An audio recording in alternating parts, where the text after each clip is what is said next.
Short term में बाजार में 10% की गिरावट आने की उम्मीद है, लेकिन ये गिरावट बजट के बाद ही पूरी होगी। बजट के बाद कुछ महीनों के लिए सब कुछ शांत रहने वाला है। ये बातें सैमको म्यूचुअल फंड के मुख्य निवेश अधिकारी उमेश कुमार मेहता ने मनी कंट्रोल के साथ एक इंटरव्यू में कही है। अब तक बाजार अपने रिकॉर्ड हाई से 3.5% टूट चुका है। उमेश का मानना है कि माइक्रो कैप और स्मॉल कैप में पहले से ही कमजोरी के संकेत नजर आ रहे हैं। अलग अलग सेक्टर्स की बात करें तो उमेश कुमार पावर सेक्टर को लेकर सबसे ज्यादा बुलिश हैं। कैपिटल मार्केट में 24 सालों से ज्यादा का अनुभव रखने वाले उमेश कुमार कहते हैं कि सोलर विंड और ग्रीन हाइड्रोजन के जरिए रिन्यूएबल एनर्जी का प्रोडक्शन बढ़ाने का रोड मैप अगले कुछ सालों के लिए एक मेगा ट्रेंड बना रहेगा। तीसरी तिमाही के नतीजों पर बात करते हुए उन्होंने कहा कि मौजूदा तिमाही या छमाही आंकड़ों में लगभग सभी सेक्टर्स ने अच्छा प्रदर्शन किया है, लेकिन अनसिक्योर्ड या पर्सनल लोन के मुद्दे पे जोखिम अभी नजर आ रहा है। इसमें भारी बढ़त देखने को मिली है। हालांकि आरबीआई अपनी सही पॉलिसी के जरिए इसे काबू में करने की कोशिश कर रहा है।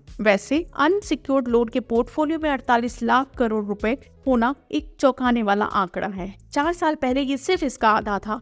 कॉर्पोरेट बैलेंस शीट मजबूत हुई है, लेकिन जनता पर जितना कर्ज है उसे देखते हुए उनकी वित्तीय स्थिति पहले से कहीं ज्यादा कमजोर हो सकती है। मारुति सुजुकी को बाजार में सस्ती कारें बेचने में कठिनाई हो रही है, जबकि प्रीमियम और महंगी कारें तेजी से बिक रही है। ये एक चिंता का विषय है। कंपनियों के मैनेजमेंट में कमेंट्री करते हुए और उनके आगे के आउटलुक के बारे में उमेश ने बताया कि कमेंट्री अच्छी है, लेकिन याद रखिए कि वे हाई ग्रोथ वाले साल के बैकग्राउंड में बोल रहे हैं। कभी कभी हम पर पूर्वाग्रह हावी हो जाते हैं। IT में हमें LTI, माइंडट्री और इन्फोसिस में अलग अलग विचार देखने को मिले हैं। अगर हम रेस्तरां और कंपनियों की बात करें तो इस पर उमेश का कहना है कि महंगाई कम हो जाएगी और इस सेक्टर में आगे भी उम्मीद है। इस साल गैर जरूरी या शौकिया खर्च करने वाले लोग ज्यादा खर्च करेंगे क्योंकि उनके पास पैसा ज्यादा रहेगा। दूसरी ओर रियल्टी सेक्टर में भी तेजी है और ज्यादा मजबूत होने की संभावनाएं भी है। कुल मिलाकर अधिकांश कंपनियां रियल्टी सेक्टर में अच्छा प्रदर्शन करने की उम्मीद कर रही हैं।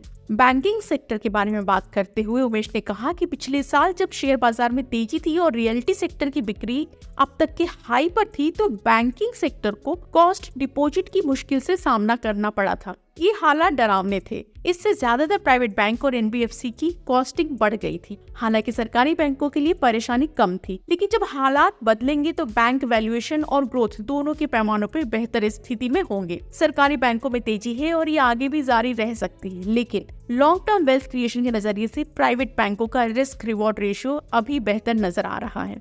उमेश से जब ये पूछा गया कि क्या आपको लगता है कि नई ऊंचाई की ओर बढ़ने के अगले फेज में बाजार में शॉर्ट टर्म में 10% का करेक्शन पूरा होगा, इस पर उन्होंने कहा कि शॉर्ट टर्म में बाजार में 10% की गिरावट आने की आशंका है, लेकिन ये गिरावट बजट के बाद ही पूरी होगी, क्योंकि बजट के बाद कुछ महीनों के लिए सब कुछ शांत रहने वाला है। माइक्रो कैप और स्मॉल कैप पहले से ही कमजोरी के संकेत दे रहे हैं। सभी स्टॉक रैली में भाग नहीं ले रहे हैं। कुछ ही स्टॉक अभी बढ़ रहे हैं और हर दिन ये संख्या भी घट रही है। इसको देखते हुए कहा जा सकता है कि बाजार करेक्शन की तैयारी कर रहा है। रेट कट की संभावनाओं पर बात करते हुए उन्होंने कहा कि ब्याज दरों में कटौती, चाहे वो अभी हो या 6 महीने के बाद, चिंता की बात नहीं है। यहाँ पे चिंता पूंजीगत व्यय पे आधारित कुछ सेक्टर जैसे ऑटो, रियलिटी, पावर आदि में महंगे हो चुके वैल्यूएशन को लेकर के हैं। ये वैल्यूएशन अति आशावाद की उपज है। जब कंपनियों के नतीजे उम्मीद से कमजोर रहेंगे तो बाजार को निराशा होगी। IT सेक्टर पर बात करते हुए उमेश ने कहा कि दुनिया भर में ब्याज दरों और महंगाई को लेकर सुधरते हालात को देखते हुए IT सेक्टर फिलहाल अच्छा लग रहा है। IT सेक्टर को पोर्टफोलियो का हिस्सा जरूर बनाना चाहिए और लॉन्ग टर्म में IT शेयर अच्छे वेल्थ क्रिएटर्स साबित होंगे।